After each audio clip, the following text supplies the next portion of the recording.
think I've been called a monkey twice or thrice. I was the different one, kind of the weird one.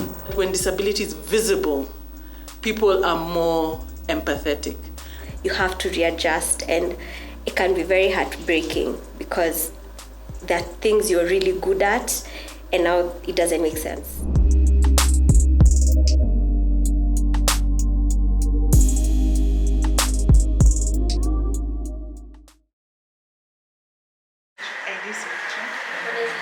We're ready? Yes, we are.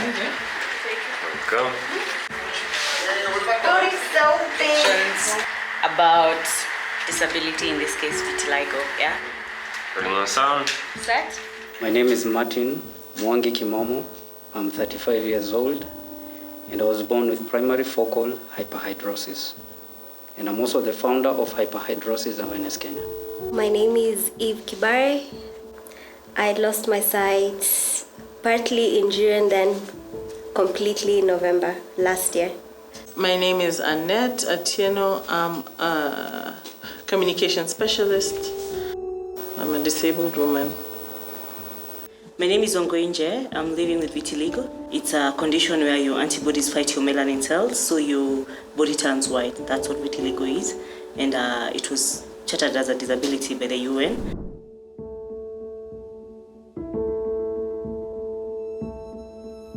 Disability is anything that hinders you from, or rather interferes with your daily activities of life.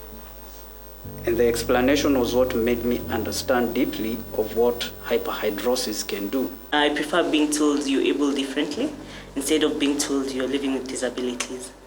I only use it as a political term, reminding people that I might be slower or I might need more space. Sometimes I can, limp without the crutches, right? And when I do that, I'm very shocked at how rude people become. People are polite when you have crutches, right? Like, people remember your disability. Disability, it means not able to do something. Like, you're functioning, but you're not able to function as you used to before. So for me, visual impairment means my vision was impaired, therefore I'm not able to see.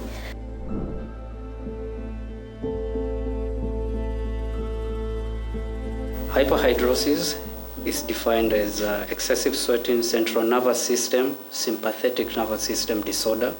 Throughout my childhood, I never knew of it as a medical condition. The first time I came across a name, just to understand that what I've been living with is a medical condition, was in 2007. And it was during this, the TV show, the Tyra Banks show. Well, my siblings, they would make fun of me, especially the older ones. I was the different one, kind of the weird one. And then now reality hit hard when I joined primary school. So I'm there, and I'm the weird one with this condition. I'm looking at the rest, they are fine, they're okay, but I'm the different one. Teachers tend to wonder why. I mean, your look, your outlook, general outlook, and your exercise books, they don't match. Something is off. Are you okay? Why are you always tensing? Are you afraid of something? And then there are also teachers who didn't understand, so their way of talking to you was through serious flogging. I was normal, by the way. Then I got vitiligo at 14 when I was in Pangani Girls. I got a patch on my eye. Then the nurse said she didn't know what was happening to me, so my parents were called. We went to hospital. I was told I was living with vitiligo. By the time I turned 19, it had come to my fingertips and my toe tips. By the time I was 22, I turned fully white because vitiligo is not a condition that can be treated. It's only manageable. So that means you have to live on medication for the rest of your life. And that's something I told my mother that I cannot do it. So I decided to stop medication and just live, enjoy, and just be happy that I'm living differently and from any other person in the country and in the world. I came to lose my sight because of a blood clot in my brain. When the blood clot blocked the main vein, not entirely, but a good amount, there was a pressure buildup in my brain, and therefore as the blood is trying to get another way of draining from my brain, the pressure kept building, and the first nerve to be affected was the optic nerve. I broke my leg in 2009, and I've never been able to walk completely unaided since. So I have a metal rod in my leg, a few pins in my hip, and some screws in my knee. And and I'm on crutches.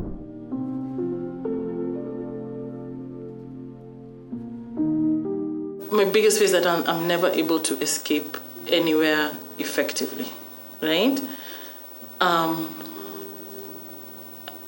Unfortunately, I live in a country where every time elections roll around, you're scared of how bad it can get, right? And I'm scared that, like, if I need to run, will I be able to? Like, I literally, physically cannot. I can hop, but I can't run, you know? That for me it's a big one. And another fear is that when I went for my checkup, I've had the rod in my leg for quite a while, and my doctor said to me, he explained a physics theory, which I learned in high school, which I've now forgotten, something to do with elasticity. So there's only so much you can bend a metal, after which it breaks. And so my doctor was like, with this current rod, one day it will break, which for me, that's like a constant fear. I'm like, am I putting too much weight on this? Will it one day break? Which is a whole other thing, especially when you're diabetic. They can't just be out here opening you up again, right? Because it's like whole other healing dynamics. I'm also getting older. And so, just like the dynamics of it, So that's, I'm mostly scared of just not being able to run and one day having another broken leg. I have trust issues with people. I can't take a job alone. You are afraid to get swindled. You're afraid to fall. You're afraid that the person could be taking you in the wrong direction. You're afraid the person could take your money and give you less. You're afraid the person could leave you stranded in the middle of nowhere because they're strangers. It's just a lot of building up on your own confidence and learning just to trust, but you do not know who to trust. Because now you become very dependent to some level because of also our development hasn't allowed us to be inclusive in terms of infrastructure. So I'm not able to move around as I would in a probably more developed country. What scares me the most, genuinely, is because people confuse it with albinism. And so we've had cases of people like myself who fully turned white, who've been in a place where they're almost been abducted. The abductions that have been going on for people with albinism. So living with vitiligo, I think that's the thing that I'm afraid of, knowing that someone can actually abduct you and use your body parts as sacrifices. So that's one of the scariest things that I'm afraid that's something I'm really afraid of. In Tanzania, they think having this condition or albinism, that your body is how can I put it? The spirit will accept it.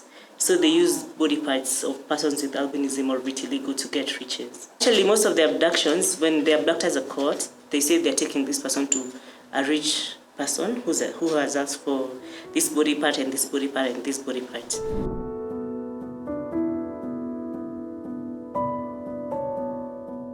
Being from the film production industry, I feel like a lot of our filming does not include blind people. We really cater for the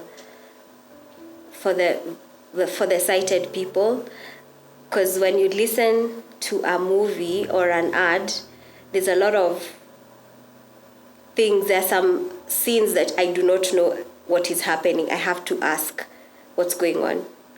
Why are they celebrating? Because I do not know what happened before and after.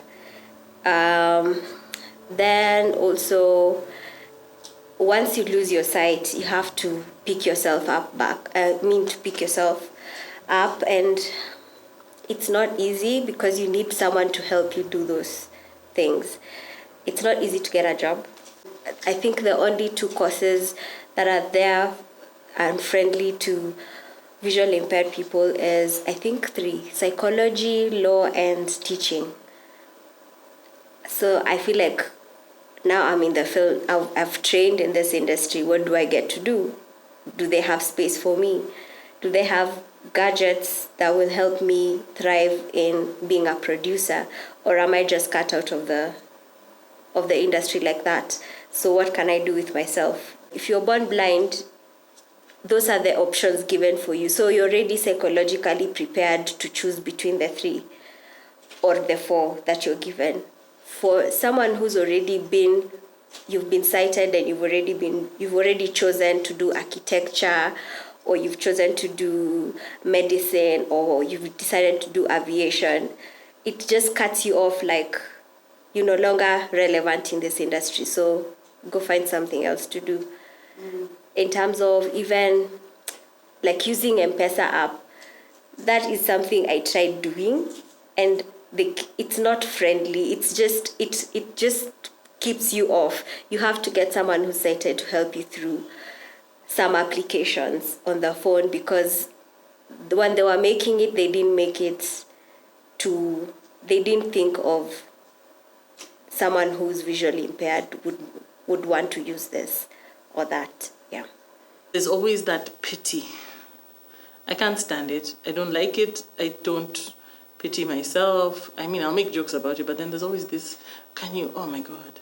Like when you're walking upstairs and people are looking at you like you should walk on a ramp. Let me tell you, when you have crutches, it's easier to walk up the stairs than to walk up a ramp.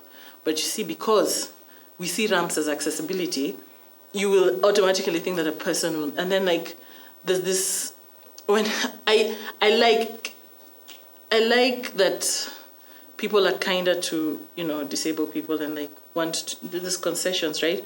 But then there's this whole, I remember about a month or so ago, I was walking with my partner and I was going upstairs, and then the security guard was like, "Mbono namtembeza huku kote." And I was like, I don't even have agency. My body does not even belong to me.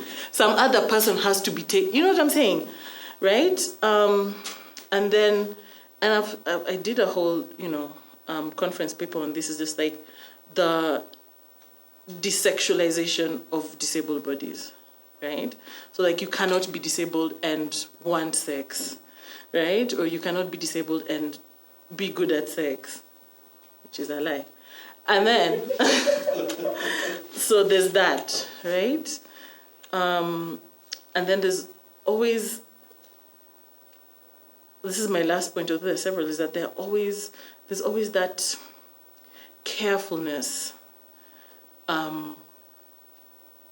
when you're with someone sexually, right? It's like they're scared that they'll break you, right? And the whole time, you're trying to enjoy your time, but the whole time is just like checking in, are you okay? Which I appreciate, but I'm like, listen, I know, najijua, well, relax. I know what I'm doing, right? You just enjoy the ride. But what I'm saying is, there's a desexualization and infantilization of disabled people, which is quite irritating. But the journey wasn't as easy as it should be. Of course, I received different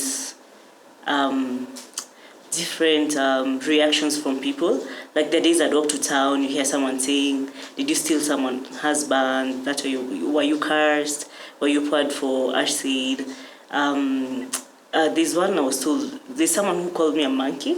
I think I've been called a monkey twice or thrice. And it's been hard. It's not been the easiest, but with God's grace, we live each day.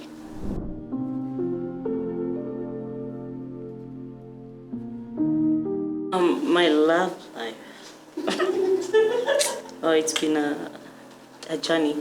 It's been a journey. The first one left, like I've said before, because I knew him when I was just 19, and that's when vitiligo was on my fingertips and toe tips and my nose and my ears.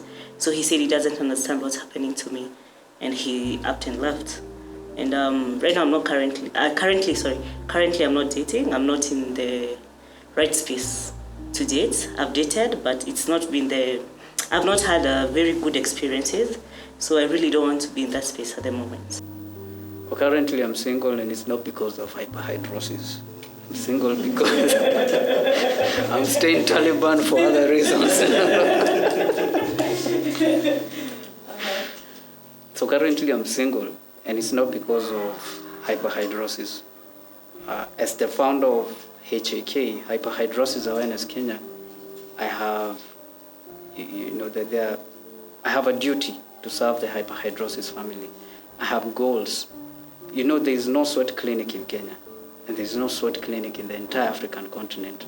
So my focus right now is on establishing a sweat clinic that will encompass everything, including mental health challenges, because treatment is from inside out. So you have to take care of clients. I don't call them patients, I call them clients. And so every day I'm trying to connect with experts and professionals so that we can bring the best. As we all know, the medical sector in our country, it's wanting. There's so many challenges, especially when it comes to treatment for excessive sweating. I appreciate the doctors who are calling me, and we are, they're able to learn more about excessive sweating in terms of awareness, and they are just as shocked to know that sweat, which is a normal physiological function, can be an issue to many. So awareness is also helping, and relationships, itafika tu, kuja tu na time yake. Just as for now, my focus is on, the HAK. My focus is also on me, working out, maintaining a good health. You cannot lead when your health is at risk. That's why I say everything is from the inside out, and that's where my focus is. But hey, if the good lady is there, wani takata aje. Vuka sakafu, so kwa nasema mwendo no aste. When you're a woman, yeah, there's a way you're viewed. You're only good for so long and in so many ways, right? When you're a black woman, again, that's another obstacle. Sindio? In a country where colorism is highly valued, when you're a dark black woman, right? That's another thing. When you are a dark woman that is mask presenting, that's another thing. That's another layer. When you're a certain tribe, that's another layer, right? And then now you're even disabled. That's another layer. Sindio? And then because you're disabled now, your usefulness also, right? I remember telling the person from whom I buy shoes, literally telling me she was shocked that I get up and cook. And she was like, you see, like, your usefulness is stripped away, right? And so it almost becomes this whole niche of people who, like, it's a very small pool of people who find you attractive, find you useful, you know what I'm saying? Which I tie to something my mom once told me, is that as a woman, and I know our mothers say toxic things, and I love you, Mama, if you're watching this, I love you, but you said this, is that as a woman, you only make it in this world if you're beautiful and if you're really smart, right? And so I had to be really smart, right? And so basically when I'm selling myself to my partners and stuff, which is why on Tinder, I am that catfish, but I'm not catfishing like with fake pictures. I'm a dark square. If you see me, swipe right. It kind of boxes you in because at first you can't go to the person or whoever, or you can't go to places. It boxes you in until you're able to move out. For example, where do you meet people? You meet people in church, you meet people in meetups and hangouts and rushes and whatevers.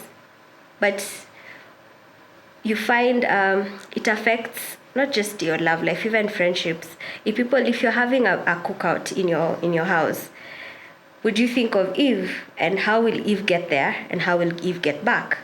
So that logistics already locks you out. You find that people who will have stuff going on and they won't invite you because of the logistics. So you find you're locked in, but once you get out, you find not everybody is as harsh as you think they are.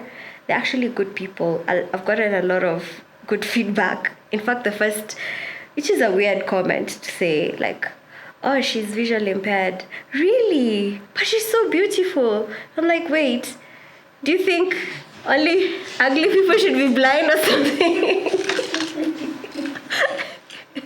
But I'd say there's a good...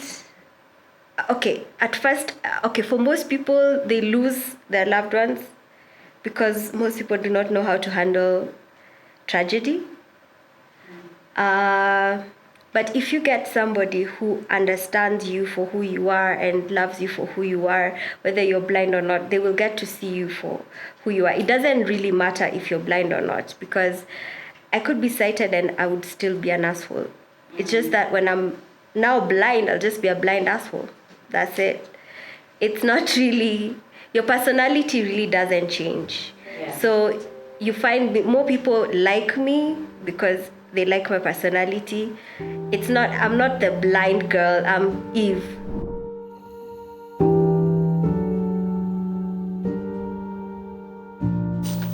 There was a period of time where I battled depression, and this is because I didn't have anyone to talk to who will understand my sweat and my struggles. Any person I tried, they kept telling me the same thing. Don't worry, we all sweat, it's just a normal thing. And on the other side, people are rejecting you. There is insults. Like there was a time nimeingia kwa mat ile umeshikilia the chuma pale hivyo, and I didn't even notice that sweat was dripping, and the person who was seated next alitumia majina nyingi. One of them alikuwa anasema mbona unanyesha kwa mikono, and then now people started laughing. You pick yourself up, you're like ndalenga hii kitu ijasemwa. You just assume no one has said anything, and then unatoka kwa mat, you feel drained. You go to the office, there's too much pressure, and then even trying to camouflage your sweat from other people, which it's the hardest thing to do. Every day you wake up in the morning, you have to think of what to wear. I'm sweating in 3 focal areas: my hands, my armpits, my feet. The sweat is not smelly, but just the challenges where I would love one day to wake up and put on like a very nice light blue or sky blue muscle shirt. Tese uko nje, but you know the sweat patches that are going to form. And then you're like, no. So you have to be limited to certain colors, which I've been wearing for the longest period of time.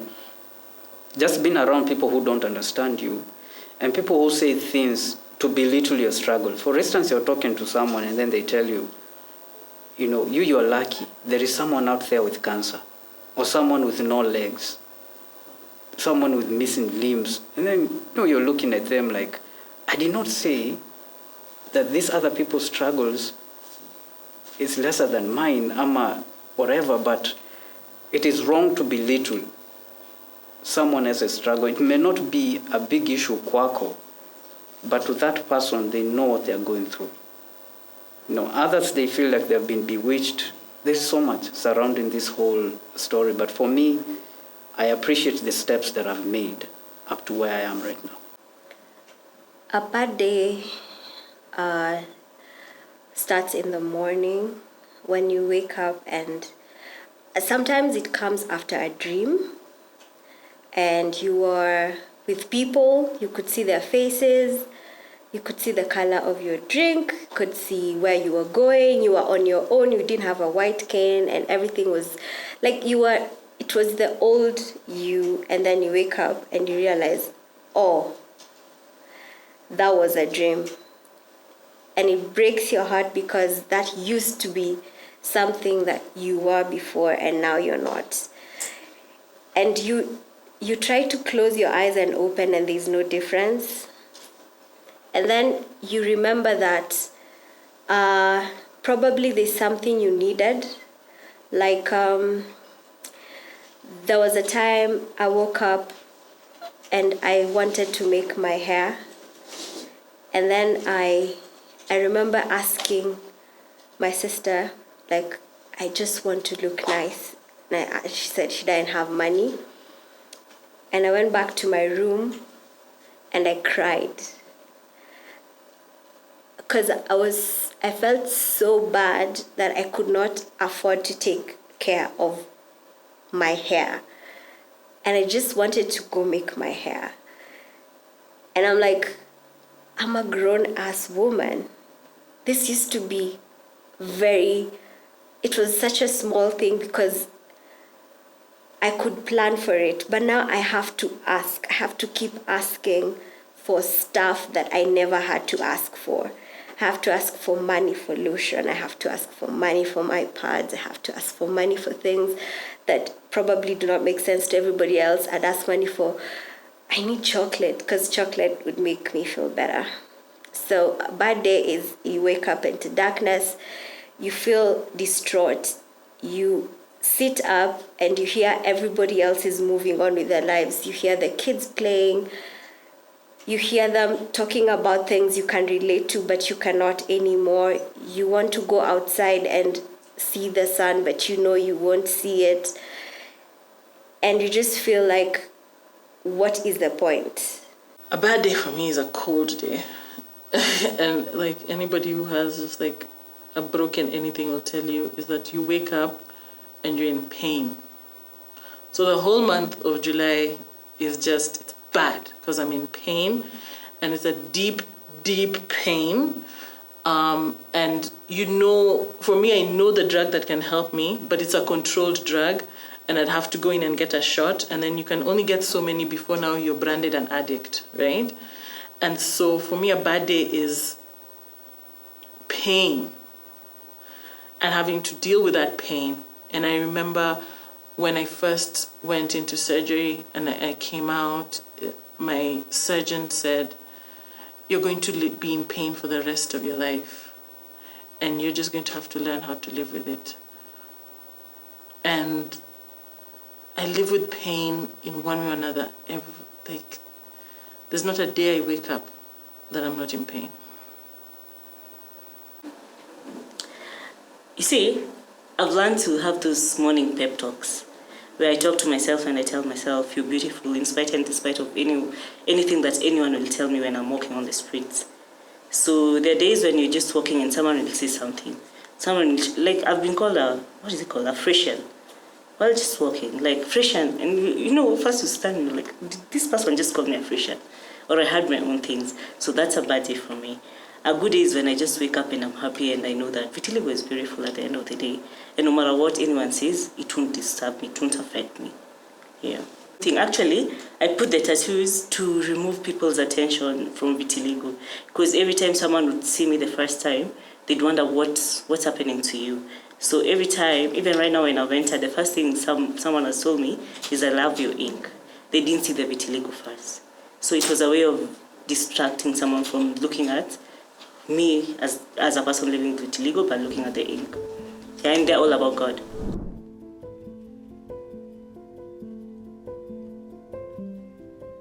It's changed me for the better. In the beginning, I didn't see it, but it's changed me for the better.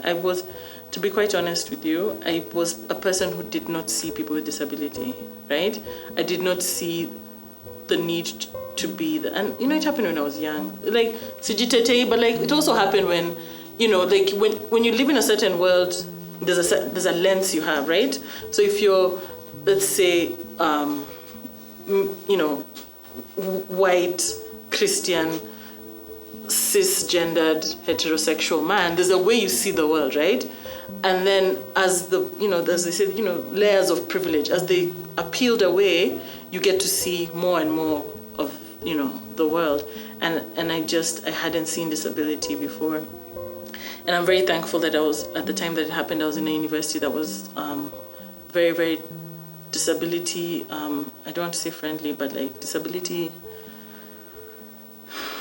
it was a space that enabled people to be like you were taken care of, right? And the interesting thing is it was a literal switch. So before my accident, I was just out there if you know this university, yeah, I was Nyayo 2 living my best life. And then when I got disabled and I came to the university, and there's a whole disability office, and this is KU, right? And they asked me, will you be coming with someone to help you? We can give you a bigger room. They assigned a shower to me with a seat. I told them I need a special bed to keep my hip stable. They got me a special bed. It was all, and then they have I don't know if those days they were tuk-tuks. I'm sure now it's changed. I'm not young. So there were tuk-tuks those days to take you to class, to the library. You know what I'm saying? The library had a space for disabled students. So you didn't have, if you needed a book, you didn't have to actually go physically and find. So I saw it. It taught me that the world can be different, right? And it taught me to be kinder and to really see the different ways in which people are. The problem is I was young when I got it, so what has really changed is genuinely, living with vitiligo has opened a lot of doors for me. Yeah, it's opened a lot of doors. It's changed me as a person, holistically how I look at things. It's really changed my perception towards life and everything that I do, and knowing that I can wake up each day and serve. I am sure before I got vitiligo, I wouldn't go out and serve anyone. But when I got vitiligo, I learned how to serve because I know someone else who's living with vitiligo, who's just gotten vitiligo, who cannot come out of the house. So it gives me an opportunity to come and talk to that person and tell them vitiligo is beautiful. You can get out of the house and you can go out and you can take pictures and you can do everything. It's changed me as a person, just holistically can be able to serve, talk to people and not be afraid.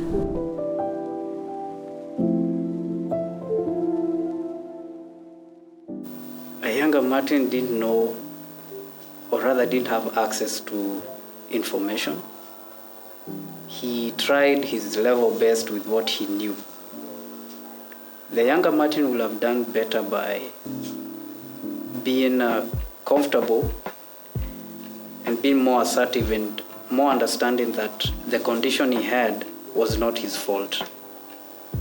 So the younger Martin, I'm also proud of the younger Martin because he never gave up, no matter what he went through, no matter what was said to him. What he did, instead of running the other direction, he went through it. And now he's here, and he's able to help the many out there who are having serious challenges with their sweat, and they don't know where to go. I mean, if you have a condition that's affecting people from the age of 0 to 89 years, you have a 50-year-old teacher calling you and asking you for help. To me, that's progress. And it's courtesy of the younger Martin, so big up. When you let me say. To be strong and courageous. Yeah, I tell myself to be strong and courageous and to be more resilient and never give up. I will. I want for people to meet me, right? And then they can contend with me, right? Yeah. Yeah. Awesome.